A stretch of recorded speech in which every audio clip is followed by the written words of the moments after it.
Hello and welcome back to the Happiness Podcast. I guess not welcome back though, because I haven't really At least you're I haven't done a podcast yet. I've done 2 blogs, so this is a really exciting week in the blog podcast world. Debut podcast. I'm debuting it. So we are here with Lauren Erickson. She's a junior education major, and she's going to be telling us about her definition of happiness, how she makes herself happy, and all that jazz. So, Lauren, hello! Hi, Erin. Thanks for having me. It's great to be here today on this rainy Saturday morning. It is beautiful, though. I think the sun is going to be coming through the clouds, though. So that's a reason to be happy. Great. Is it not? Yes. All right. So how do you define happiness? What is happiness to you? Oh, wow. That is a big question, but an important one. Let's see. As the adage, the cliche, as the cliche goes, happiness comes from within. So how do you get that happiness from within? Well, I don't really know, but I'm kind of on the right path, I think.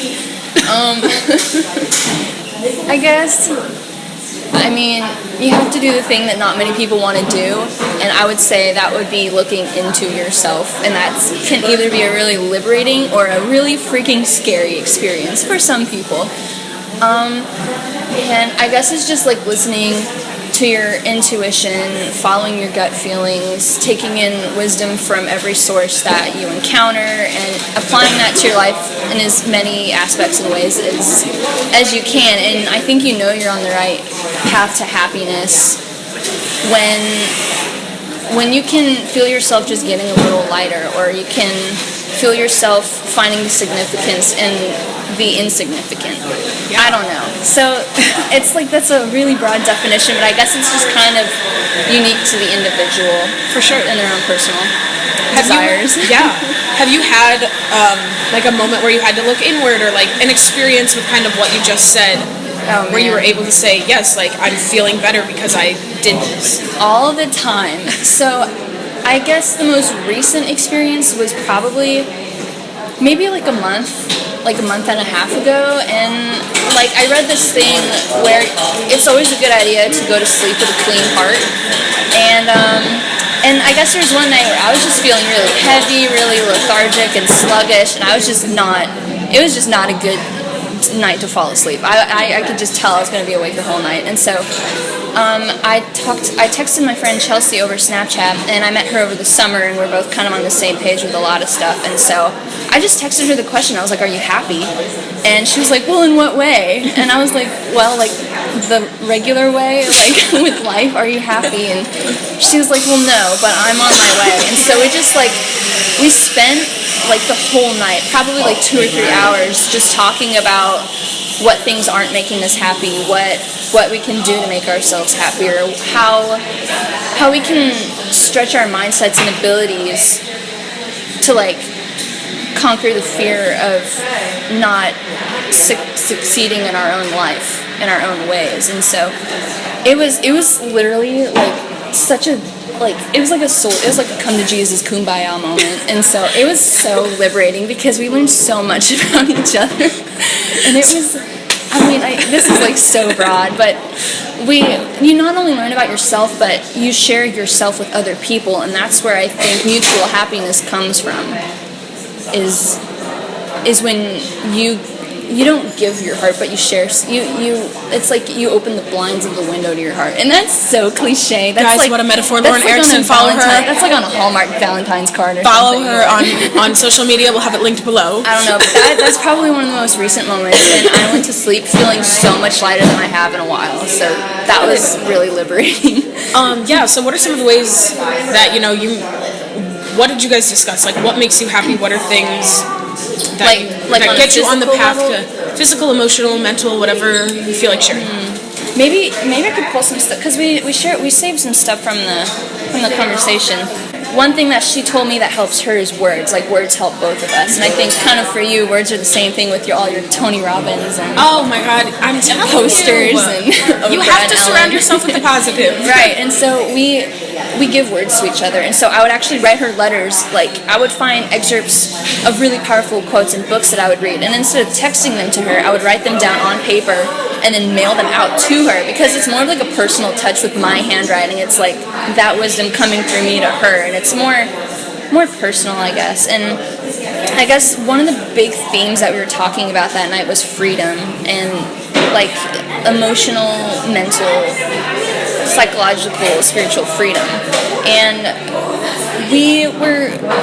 one of the things we were talking about was what is freedom for us. And so what I have is that she said freedom isn't getting to do what you want, it's having the decision to say yes or no. Freedom gives you a choice, rejoice in forever being free to make your own choices. I guess freedom was just like the big thing. What can we do? How can we keep supporting each other? And I don't know, stuff like that. What are ways you free yourself? Like, do you have any routines or? That's a good question. Thanks. Definitely reading. Books are like where I go for solace. It's like my happy place. Because I thrive off the wisdom of other people, and like I said, I know you do, like Tony and Ellen and Oprah and Robin Roberts and all that, but words are like my kryptonite, because I'm learning that some people have the unique ability to take really complex emotions and translate them into this just gorgeous combination of words that just somehow reflect exactly how you feel. Like, the power of words definitely helps me, and it's kind of helps me expand my mindset and explore other places of myself that I maybe unintentionally neglected. So words and books would be one. Writing helps me. That's because everything that you talk about or write about are things that you already know.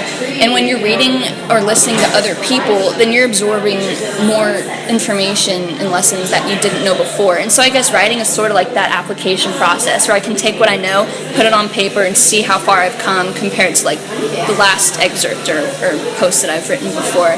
So writing and books, and just taking time to do nothing. Yeah. Which sounds really weird, but that's sort of like a meditation kind of thing, because that's your opportunity to take all that you've learned from others and from yourself and your own experiences to, like I said, look for the significant and the insignificant, because that's how your soul grows. That's where you find genuine happiness, is finding wonder in the ordinary things. That's what makes your life expand in all the ways that you want it to. Powerful stuff, guys. Lauren has a blog too. Where can they find that? It's kind of long, but it's Lauren's Place, I think 1 at blogspot.com, and I can again we'll link it below. Yeah. What are 3 things that make you happy, just off the top of your head? If you see or experience, like 3 things. Oh, okay. Books, poems, and gardens. Anything green. Anything full of ideas and wonder and freedom and excitement. I guess those would be the 3 concrete things that sort of translate that into a more physical form. Yeah. Yeah. What is maybe the most recent happy memory you've had, or just the happiest? A lot of people can't. The happiest, like, just pick one. I would say my happiest moment was probably this summer when I was working in Yellowstone, because everything was just so amplified and magnified. Like, the air was cleaner, the colors were more bold, and the landscape was closer and more sculpted than the lovely Midwest that we reside in. The bird. But yeah, because literally you had no responsibilities. All you had to do was work, and when you're done with work, you got to play. And I got to do that for 3 months, and I got to meet people and go hiking and do things. And I think one thing that I cherished most was hiking, because that's when you learn about people in their most raw and organic form. So I made some really good bonds that way. But recently, it was like, I guess the most recent thing was like a quick poem writing thing that I did, and it was yesterday morning, and I woke up at... It's new. You're hearing it here first, people. Yeah, and I almost posted it, but I didn't, because I'm too shy, and artists are shy. Okay, well, we're going to make her post it, and you guys can go find that on the blog. And so I woke up at like 6 a.m., and that's the thing that I like to do, is wake up really early and just have the time to myself, and I like looking out the window and seeing that really early morning blue color. And so I just kind of sat by my window with my gigantic mug of coffee, and I just started writing, and I wrote about, and my friend Chelsea, she says that emotions are like seasons, and like sometimes she feels like spring, sometimes she feels like summer, and that morning I felt kind of like rain. So I wrote about how I felt like rain, and I was like, oh, I feel like raindrops and old 100-year tea and charcoal silhouettes, and it was like one of my favorite things I've written, and so that was my most recent happy moment. That's awesome. Wow. And then if you were on the world stage and everybody was looking up to you. Oh God. No and pressure. you could say whatever you wanted. 5, 10 minutes, 30 seconds. What's something you would say to people? Any message. It can be about happiness. It can be about anything. So not necessarily advice, but it could be like a comment or like a philosophy or something. Okay. Oh God. You can think about that if you'd like. Oh lordy. Let me look at my electronic resources, i.e. Pinterest, for some of the non-cliche quotes. Does Pinterest make you happy? On a superficial level, yes.